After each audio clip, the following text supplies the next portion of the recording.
Hello, I'm Jerry Wise, and I'm a therapist from Family Tree Counseling Associates in Carmel, Indiana, on the north side of Indianapolis. And this video is entitled, Stop Feeling So Guilty About Having Needs.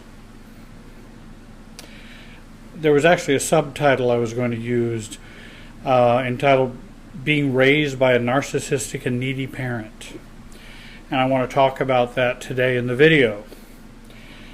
Many clients I have worked with have this struggle, and it's a constant struggle. Lots of people in America, I think, have this struggle. Not only do people have difficulty identifying and expressing needs,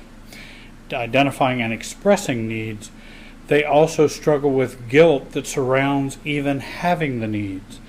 Many even feel lots of shame having needs. Many people who have come to work with me have been working with other therapists or are in recovery programs, and I still find them experiencing guilt or shame over having needs. They have worked long and hard to identify needs and feelings, but guilt stops them from accepting their needs and their feelings and stops them far short of working to get their needs met in their lives. So why do many people have guilt about having needs? Why do so many people feel bad about having needs? Seems natural, seems normal. Why feel guilty? Because one of the most common reasons is that many have grown up in dysfunctional families in which they've been raised by narcissistic or needy parents. This is common for those who grew up in homes where parents are alcoholic or addicted or abusive or workaholic, or parents who grew up with narcissistic parents. Addiction is a narcissistic process. Addiction always involves narcissism, and one in which we as children experience what we call role reversal. And we know this in the psychotherapy field as role reversal or parentification of children. So what is role reversal? Role reversal is a fancy term for when the parent becomes the child and the child becomes the parent. Because obviously it's not supposed to work that way. Parents are supposed to parent their children and be aware of and take care of the needs of their children. Certainly in severely dysfunctional homes, such as alcoholic homes and dysfunctional homes, children actually had to physically and emotionally take care of parents who became incapacitated and incapable of taking care of the family's needs. They couldn't function as parents. If you're totally drunk, you can't fix supper. If you're drunk, you can't go to the grocery store. If you're high, you can't take care of the children and discipline them in an appropriate way. And in homes, food still needs to be cooked, laundry still needs to be done, comfort still needs to be given to adult parents who are under-functioning. The classic, the 10-year-old son who drives his father home from the bar, that's role reversal. That's parentification of the child. The child's driving the parent home from the bar. Only this happens in smaller ways, less severe ways in dysfunctional homes, and it happens emotionally. There are many less extreme cases. For example, mom is miserable and mom is addicted to dad. She has no emotional energy left for the kids. She's irritable. She's demanding. Now the child lives to make mom happy.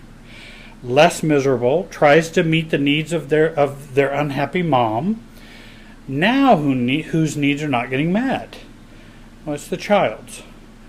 Here is where we learn not to have needs. If we have them, we should feel ashamed or guilty or bad about having them, because often if we did express them, we got in trouble, We got negative messages from our parents. We could even get punished for having needs or voicing them. Mary comes home from 7th grade, tells mom that she was dumped by her boyfriend and feels horrible about it. Mom says, wait till you get to be an adult, then you'll have some real problems. Or, I can't worry about your little crises. I've got to get this done for your dad. Or, poor baby gets dumped by her little 7th grade boyfriend. Go and get your room cleaned and get your homework done. In other words, I don't have time for your needs. I don't care about your needs. I can't meet your needs. So don't have any. And if you do have some, you should feel bad about it. For example, dad is always tired, overworked from workaholism. He works 6 days a week, and on Sunday, he just drops on the sofa and watches TV all day.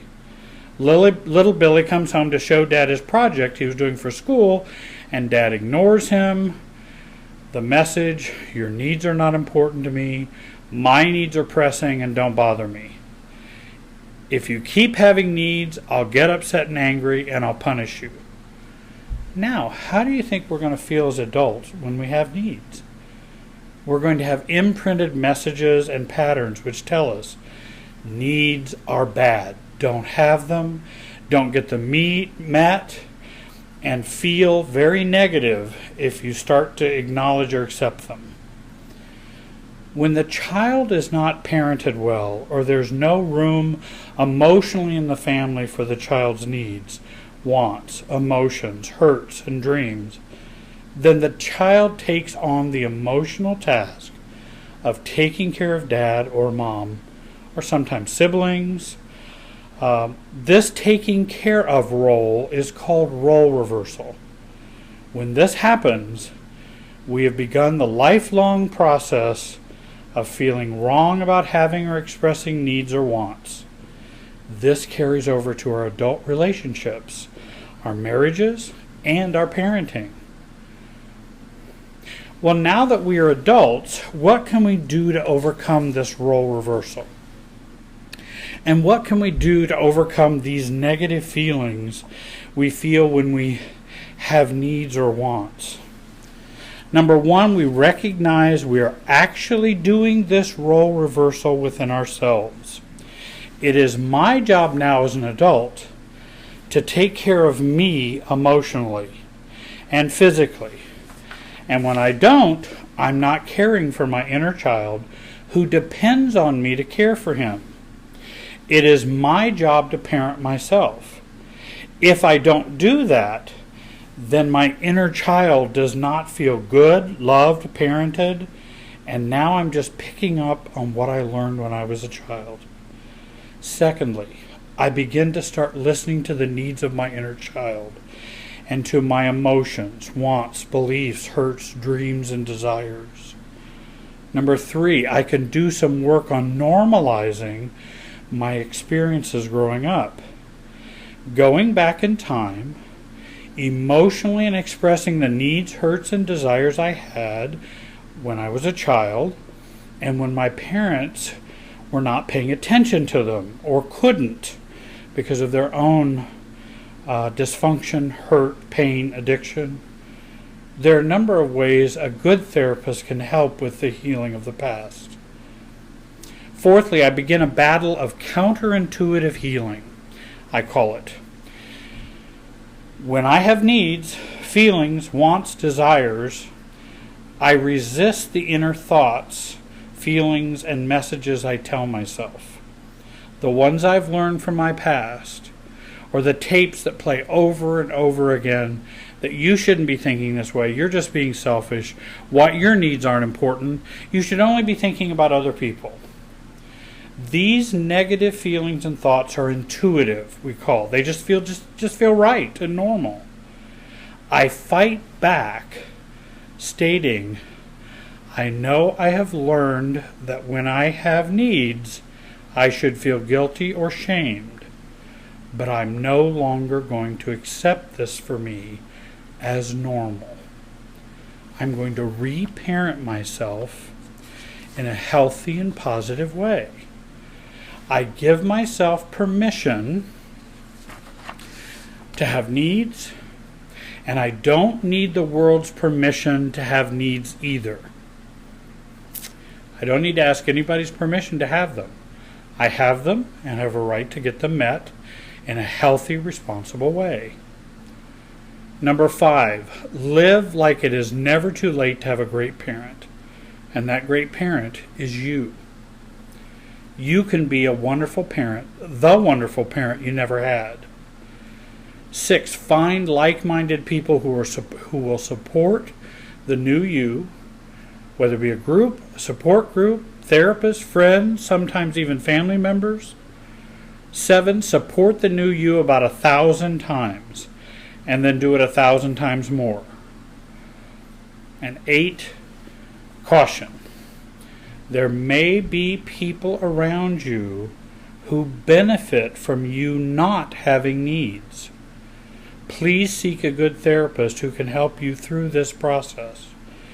You having needs does not mean you do not love others, or that you will be abandoned.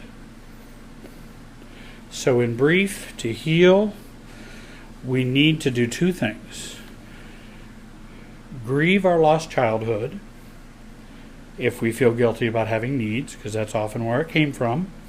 And secondly, do the work of self-differentiation from our parents, so that we can be free to have our own needs and be normal in having needs.